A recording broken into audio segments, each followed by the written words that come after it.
롯데 자이언츠 팬들에게 윤성빈이라는 이름은 언제나 특별했다.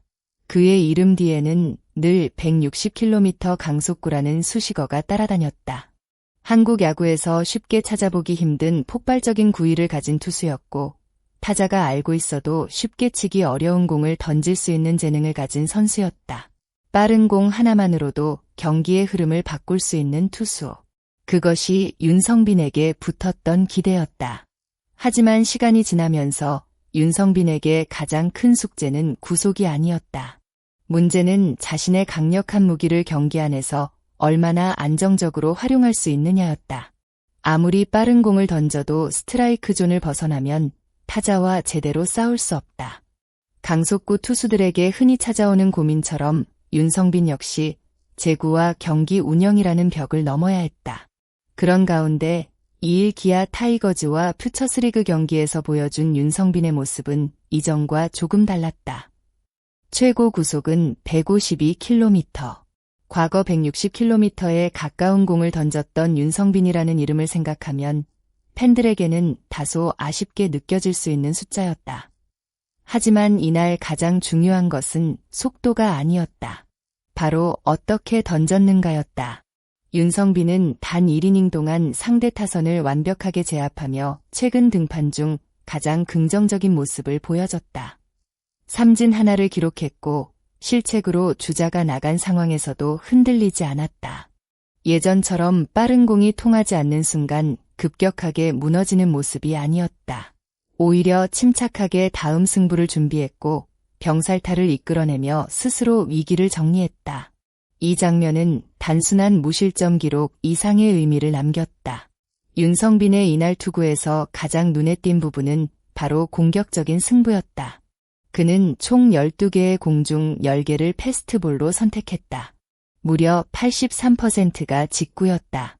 보통 제구가 불안한 투수라면 변화구를 섞거나 타자의 타이밍을 빼앗기 위해 조심스러운 승부를 선택하기 마련이다. 하지만 윤성빈은 달랐다. 자신이 가장 자신 있는 공을 믿고 정면 승부를 선택했다. 최고 구속은 152km였지만 평균 구속은 150km 안팎을 유지했다. 과거처럼 압도적인 숫자는 아니었지만 타자가 쉽게 반응할 수 있는 공도 아니었다. 더 중요한 것은 공의 위치와 승부 방식이었다. 윤성빈은 스트라이크 존 바깥으로 도망가기보다 적극적으로 타자에게 먼저 공격을 걸었다. 완벽한 제구라고 평가하기는 어려웠지만 최소한 타자가 기다리는 볼넷 승부는 하지 않았다. 강한 투수에게 필요한 것은 항상 완벽한 제구가 아니다. 자신의 공을 믿고 스트라이크 존을 향해 던질 수 있는 자신감이다. 이날 윤성빈은 바로 그 부분에서 변화를 보여줬다.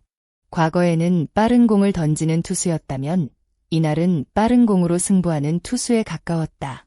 두 가지는 전혀 다른 의미를 가진다. 윤성빈을 오랫동안 따라다닌 가장 큰 고민은 제구였다. 강속구를 가지고 있지만 볼넷으로 스스로 위기를 만드는 장면이 반복됐다. 지난달 삼성 라이온즈와의 퓨처스리그 복귀전에서도 아쉬움이 남았다. 당시 윤성빈은 아웃카운트를 잡지 못한 채 2피안타와 2볼넷을 기록하며 크게 흔들렸다. 공 자체는 빨랐다. 하지만 스트라이크가 부족했고 어렵게 들어간 공은 타자들에게 좋은 타격 기회를 제공했다. 강한 공을 가지고도 스스로 경기를 어렵게 만드는 모습이었다. 하지만 이번 기아전에서는 같은 실수를 반복하지 않았다. 스트라이크 비율은 약 50% 수준이었다. 숫자만 보면 뛰어난 기록은 아니다. 그러나 중요한 차이가 있었다. 윤성빈은 피하지 않았다. 볼넷을 두려워해 지나치게 구석만 노리지 않았다. 타자가 기다리는 승부를 하지 않았다. 자신의 패스트볼을 믿고 공격적으로 던졌다.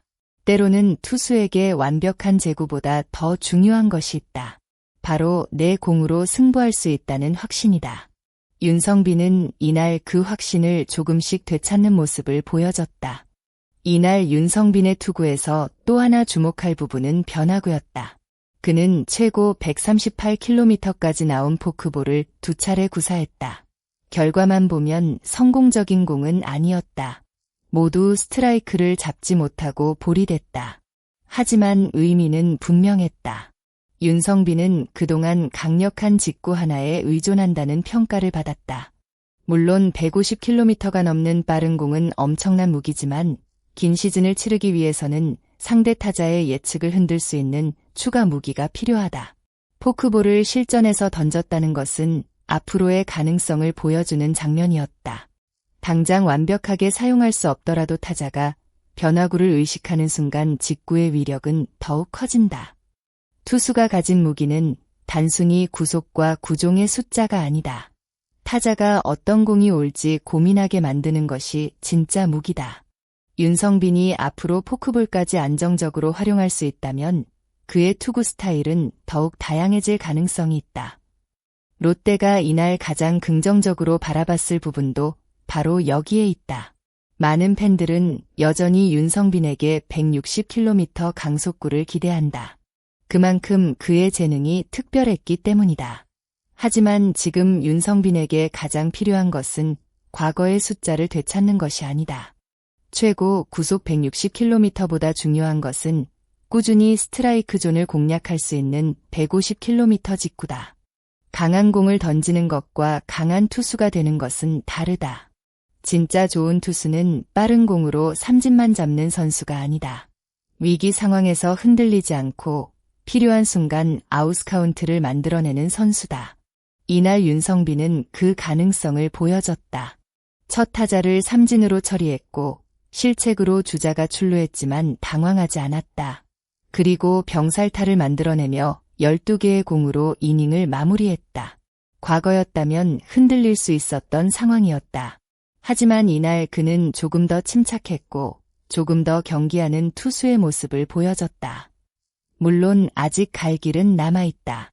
단 한 번의 1이닝 투구만으로 완벽한 부활이라고 판단하기는 어렵다. 더 긴 이닝을 던져야 하고 반복해서 안정적인 모습을 보여줘야 한다. 하지만 변화의 시작은 분명했다. 윤성빈은 이날 160km를 던지지 않았다. 그럼에도 타자를 막을 수 있다는 사실을 보여줬다. 그리고 그것은 오히려 앞으로 더 큰 의미를 가질 수 있다. 윤성빈이 이날 얻은 것은 단순한 1이닝 무실점 기록이 아니다. 가장 큰 수확은 자신감이었다. 반드시 160km가 아니어도 된다. 내 공을 믿고 공격적으로 던지면 충분히 승부할 수 있다. 이 메시지를 스스로 확인한 순간이었다. 롯데 자이언츠가 기대하는 윤성빈 역시 이런 모습일 것이다. 화려한 구속만 가진 투수가 아니라 자신의 장점을 활용해 결과를 만들어내는 투수. 빠른 공을 던지는 재능은 이미 가지고 있다. 이제 필요한 것은 그 재능을 경기 안에서 꾸준히 증명하는 것이다. 2일 기아전에서 보여준 12개의 공은 작은 시작이었다. 하지만 때로는 작은 변화가 선수의 미래를 완전히 바꾸기도 한다. 윤성빈의 새로운 도전은 이제부터 다시 시작되고 있다. 끝까지 영상을 시청해주신 모든 분들께 진심으로 감사드립니다. 여러분은 윤성빈 선수의 이번 투구를 어떻게 평가하시나요? 160km 구속 회복이 먼저다라고 생각하시나요? 아니면 현재처럼 공격적인 투구가 더 중요하다라고 생각하시나요?